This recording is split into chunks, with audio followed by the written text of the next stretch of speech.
Bien, en el día de hoy vamos a continuar con la segunda parte de la unidad número 2, titulada El aprendizaje, conceptos. Vamos a ver la postura constructivista, las fases del aprendizaje, condiciones del aprendizaje auténtico, el aprendizaje según Piaget, aprendizaje significativo, la metacognición y los mapas conceptuales. Como pueden ver, esta segunda parte está un poco cargada de contenidos, pero vamos a tratar de sintetizar lo más posible que podamos. La postura conductista. La denominación de conductista a esta postura viene dada en función de que define el aprendizaje como una modificación relativamente permanente del comportamiento observable de los organismos como fruto de la experiencia. La concepción conductista ha tenido aportes diversos a la educación. Los objetivos del aprendizaje elaborados en términos de conductas observables y verificables del alumno y la enseñanza programada son, entre otros muchos aportes del conductismo que en su momento revolucionaron la enseñanza. En cambio, la postura constructivista se denomina constructivista porque el aprendizaje se concibe como una construcción personal de cada sujeto, con la mediación o ayuda de otro. Aprender es un proceso social mediante el cual los sujetos construyen representaciones de la realidad a partir de sus experiencias, actitudes y convicciones a los objetos y situaciones percibidas. Como podemos ver, hay diferencias entre las dos posturas, mientras que la conductista presenta el aprendizaje como una modificación relativamente permanente del comportamiento observable de los organismos como fruto de la experiencia. El conductismo concibe el aprendizaje como una construcción personal de cada sujeto con la mediación o ayuda de otros. Aquí tenemos las fases del aprendizaje. Lo vamos a estar representado en un mapa conceptual. Aprendizaje significativo. En ella encontramos la fase inicial. En la fase inicial, el alumno recopila información de manera general, mientras que en la fase intermedia el alumno analiza la información y emplea estrategias para organizarlas. Y en la fase terminal el alumno pone en práctica lo aprendido. Como pudimos notar, las fases del aprendizaje son 3: la fase inicial, la fase intermedia y la fase terminal. En la fase inicial es donde el alumno recopila esas informaciones de manera general.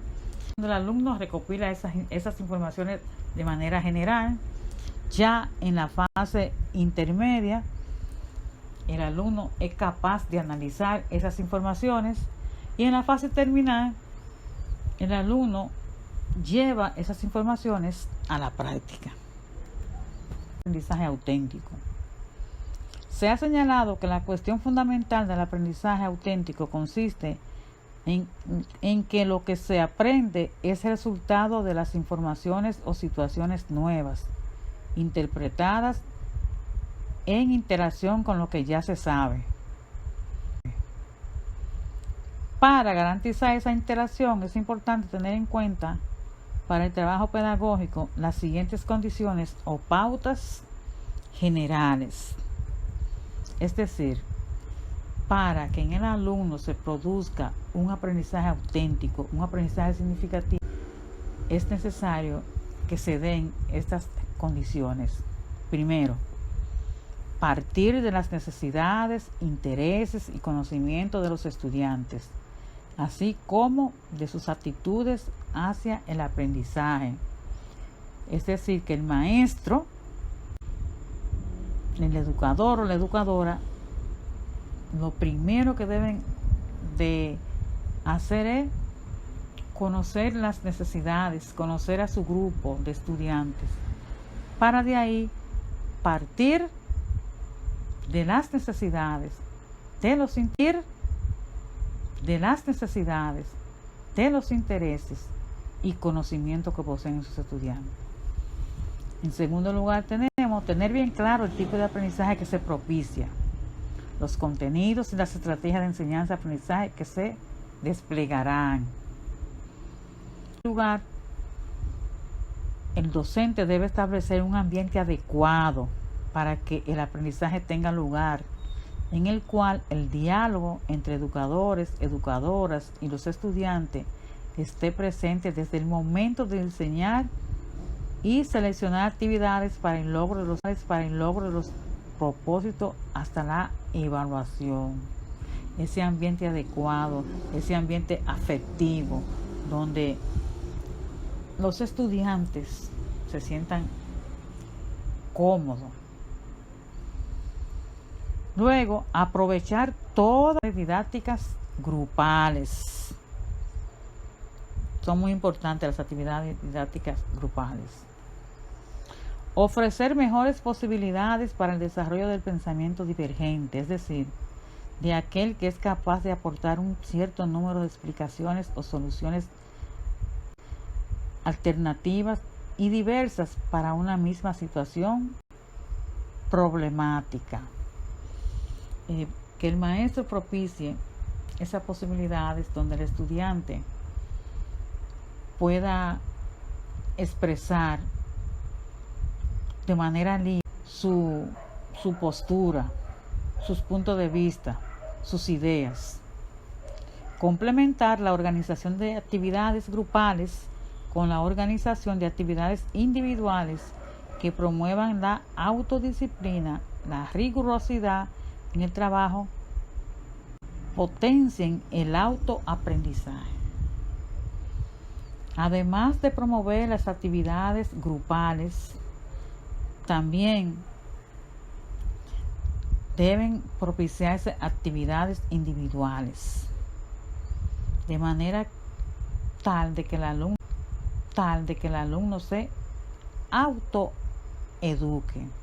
Y de esta manera el docente también pueda darse cuenta en qué cada alumno es fuerte, o dónde están sus debilidades, sus necesidades, para así atenderlas de manera personal. El aprendizaje según Piaget. Piaget fue un biólogo suizo considerado como una de las mentes más creativas del siglo XX.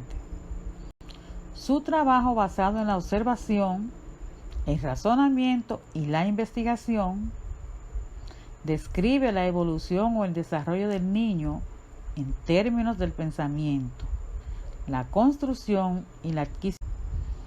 Algo muy importante que acabamos de leer aquí, que el aprendizaje de Piaget está basado en la observación, en el razonamiento y en la investigación.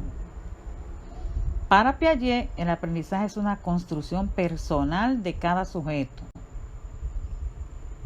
Construimos nuestros conocimientos, no lo tomamos ya elaborado sobre la base de la experiencia o la instrucción, como se plantea en el conductismo.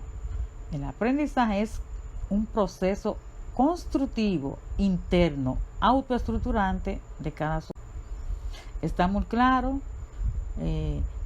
la postura de Piaget sobre el aprendizaje, que el cual él propone que debe ser una construcción personal, o sea, que el estudiante sea capaz de construir esos conocimientos que necesitas. Aprendizaje significativo. David Paul Ausubel, por aprendizaje significativo, entiende que para aprender un concepto tiene que haber inicialmente una cantidad básica de información acerca de él que actúa como material de fondo para la nueva información. Según Ausubel, los conocimientos no se encuentran ubicados arbitrariamente en el intelecto humano, en la mente del hombre. En la mente del hombre hay una red orgánica de ideas, conceptos, relaciones, informaciones vinculadas entre sí. Cuando llega una nueva información, esta puede ser asimilada en la medida que se ajuste bien a la estructura conceptual preexistente, la cual, sin embargo, resultará modificada como resultado del proceso de asimilación. Ausubel, 1986. Este aprendizaje consiste, escuchen bien, el aprendizaje significativo consiste en asimilar uno mismo lo aprendido, hacer lo propio tal como se hace con el alimento que se ingiere y se asimila. Cuando el aprendizaje tiene significado para la persona, se integra a ella. Por lo tanto, no se olvida y puede aplicarse prácticamente en la vida diaria.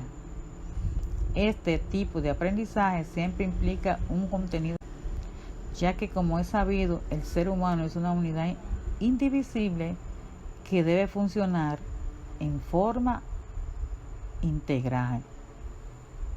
Es algo que nunca debemos olvidar cuando vamos a enseñar o cuando vamos a orientar, que siempre debemos hacerlo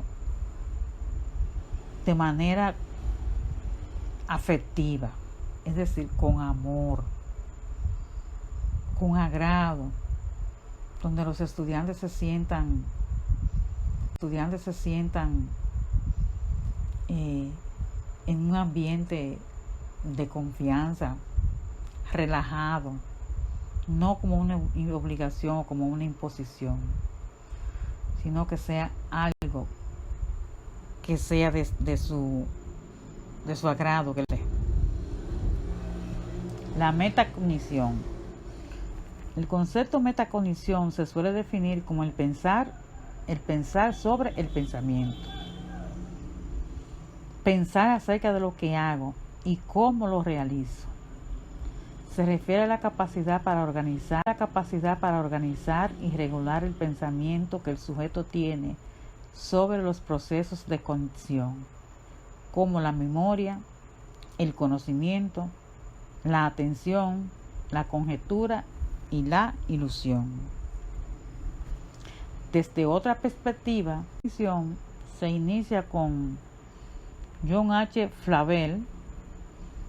Este fue un especialista en psicología cognitiva que la define diciendo: la metacognición hace referencia al conocimiento de los propios procesos cognitivos, de los resultados y de cualquier aspecto que se relacione con ellos, es decir, el aprendizaje de las propiedades relevantes que se relacionen con la información y los datos. Por ejemplo, yo estoy implicado en la metacognición si advierto que me es más fácil aprender con esta situación o aprender con aquella situación. Es decir, ¿de qué manera me resulta más fácil aprender? Los mapas conceptuales. ¿Qué son los mapas conceptuales? Son una técnica que cada día se utiliza más en los diferentes niveles educativos, desde preescolar hasta la universidad, en informes hasta en tesis de investigación, utilizados como técnica de estudio hasta herramienta para el aprendizaje, ya que permite al docente ir construyendo con sus alumnos y explorar en esto los conocimientos previos. Al alumno le permite organizar, interrelacionar y fijar el conocimiento del contenido estudiado. El ejercicio de elaboración de mapas conceptuales fomenta la reflexión, el análisis y la creatividad. Los mapas conceptuales permiten al estudiante facilitar la organización lógica, traer y separar la información significativa o importante de la información superficial. También le permite interpretar, comprender e inferir la lectura realizada. Integrar la información en un todo, estableciendo relaciones de subordinación e interrelación.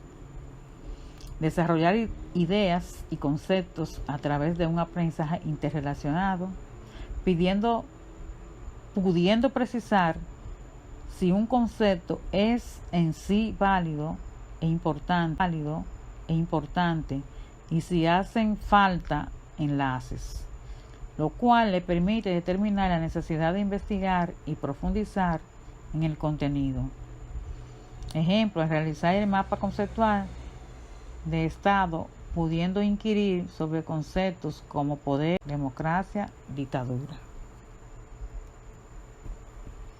Insertar nuevos conceptos en la propia estructura de conocimiento, organizar el pensamiento, organizar el material de estudio. Al utilizar imágenes y colores, la fijación en la memoria es mucho mayor, dada la capacidad del hombre de recordar imágenes. Entre las características de un mapa conceptual tenemos que los mapas conceptuales deben ser simples y mostrar claramente las relaciones entre conceptos y proposiciones.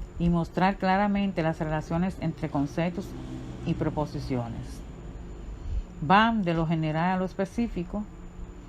Las ideas más generales o inclusivas ocupan el ápice o parte superior de la estructura y las más específicas y los ejemplos la parte inferior.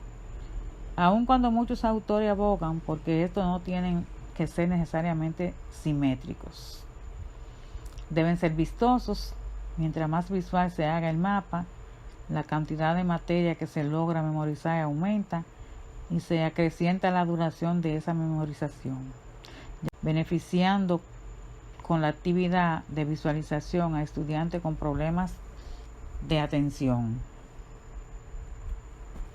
Los conceptos que nunca se repiten van dentro de óvalos y las palabras enlaces se ubican cerca de las líneas de relación. Y los conceptos con letra mayúscula y las palabras de enlace en minúscula, pudiendo ser distintas a las utilizadas en el texto, siempre y cuando se mantenga el significado de la proposición. Para las palabras de enlace se pueden utilizar verbos, preposiciones, conjunciones u otro tipo de nexo conceptual. Las palabras enlace le dan sentido al mapa hasta para personas que no conozcan mucho del tema. Aquí tenemos un ejemplo de mapa conceptual, el cual trata de los animales. Esa es animales. Esa es la palabra central, la palabra clave. Animales. Los animales pueden ser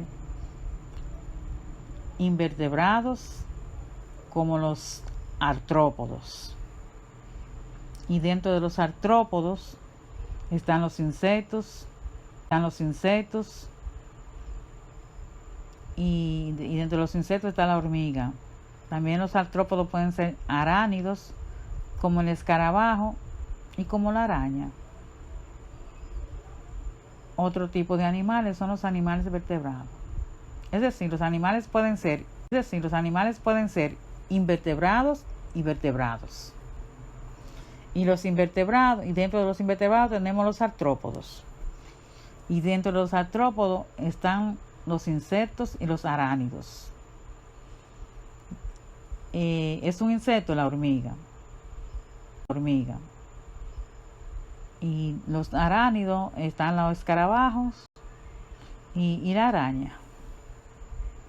Hasta aquí hemos llegado a la conclusión de esta segunda parte de la unidad número 2, ya será nuestro primer parcial. Pasen buen día.